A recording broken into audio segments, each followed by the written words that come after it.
What's up, guys? Welcome back to another video. Today we're going to talk about the top 3 things that you're going to have to adjust to when you get a Tesla and how different it is switching over from a gas vehicle to an electric vehicle. So let's hop into it.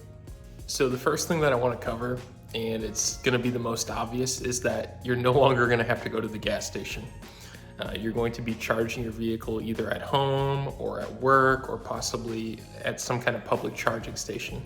So the best advice that I can offer is, please, if you own a home, it's critical that you invest in your own charger. You don't want to be caught with zero battery and rely on public charging or charging at work, because we've all seen the nightmares of the extremely long lines at the charging stations.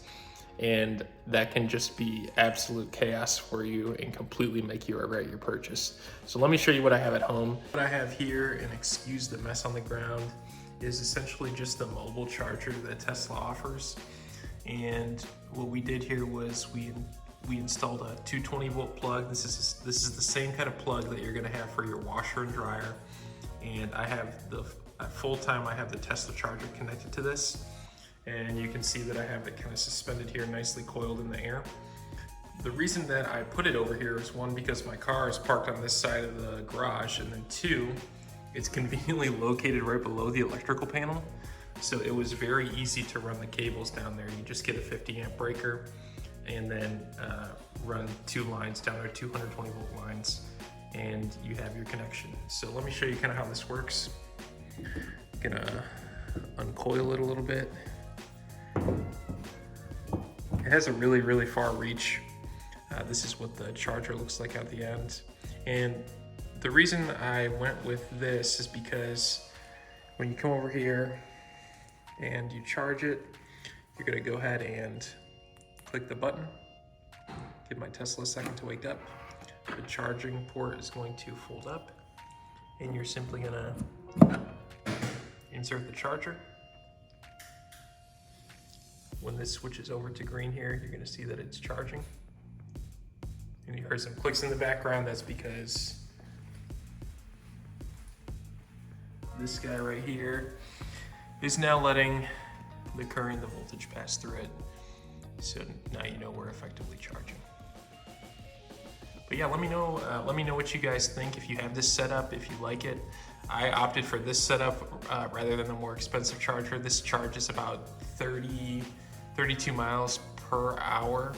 So if you just come home, leave it plugged in overnight, it works out really well. And like I said, it's got a pretty decent reach. I could almost probably reach all the way over on the other side of the garage and plug in if there was no car in the way. Okay, so now I'm gonna go ahead and take a seat inside the car and show you what it looks like on the screen when it's charging. You can go ahead and see the charging screen here. It's gonna show you the current status. It's got 146 miles to E on the battery. The charging limit, because this is the standard range model, we can set, and it has the LFP battery, we can set the charge limit to 100%, so that's kind of nice.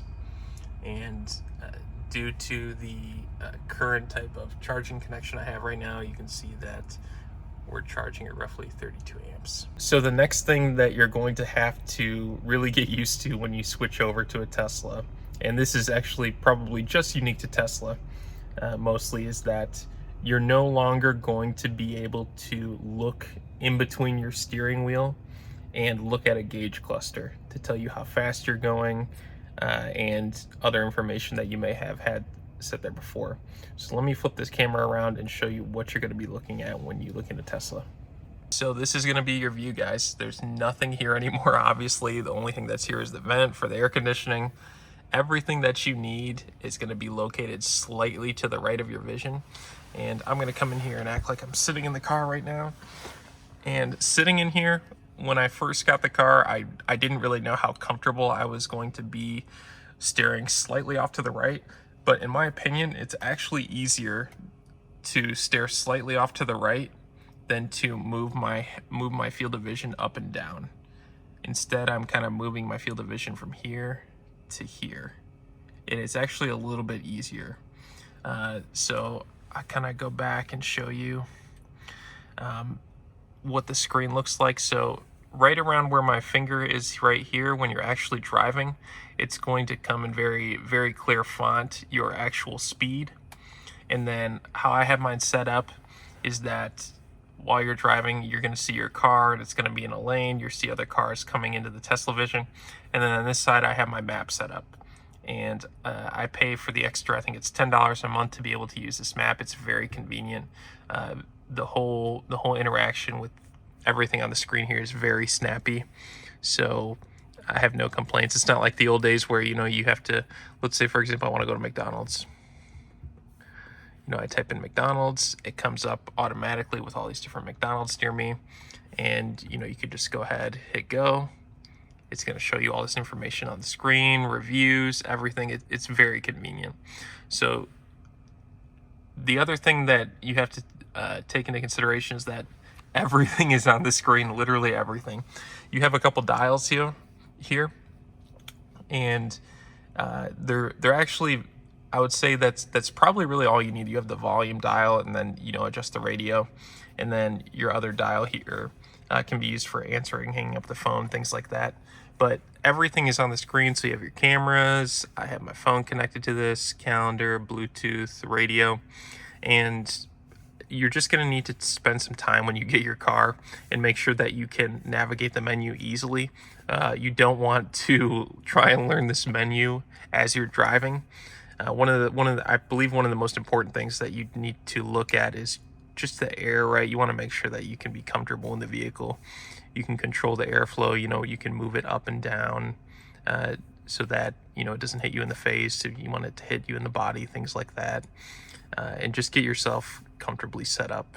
So the last thing that I want to talk about, and this is probably the one that's going to take the longest, but if you practice, will become second nature to you, is driving and only using essentially the gas pedal, except for emergency situations, to stop and go. I know that sounds crazy because every single car that you've ever had growing up, you have a gas and a brake pedal. This car still has a gas and a brake pedal, but depending on how you drive it and how you have it set up, and I would recommend that you set it up this way, you will typically, most of the time, I would say 90% of the time, unless there's an emergency and you have to stop quickly, only be using the gas pedal to brake as well as to accelerate.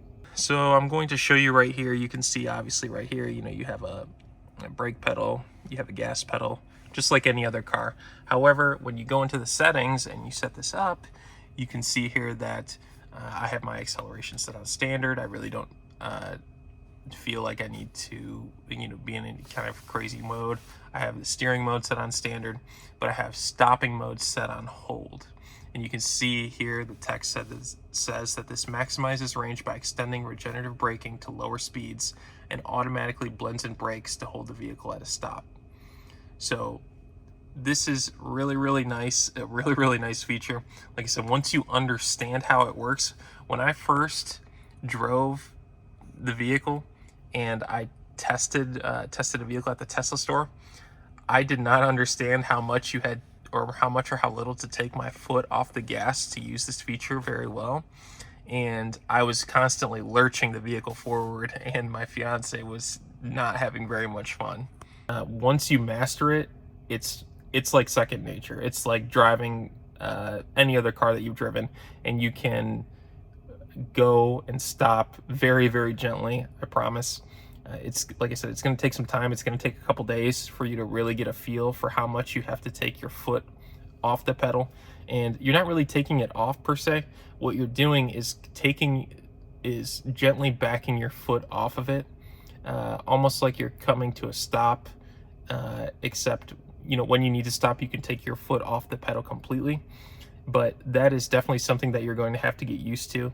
It's really cool though, because regenerative braking is something that I've noticed definitely has an impact on my range. It extends my range. You know, you get a couple, you know, I don't want to say that it's going to add, you know, an extra 20 miles to your battery or anything like that, but it definitely adds, you know, a few noticeable miles to the battery range. So take advantage of it, set it up, spend some time to learn it. And let me know what you guys think. Let me know if there's anything else you've been having concerns with, you know, as you're going, you're buying a Tesla, or you want to get a Tesla, but you have some questions on, things. Let me know. We can talk about it. We can make a video. And have a great one, guys. We'll catch you in the next one.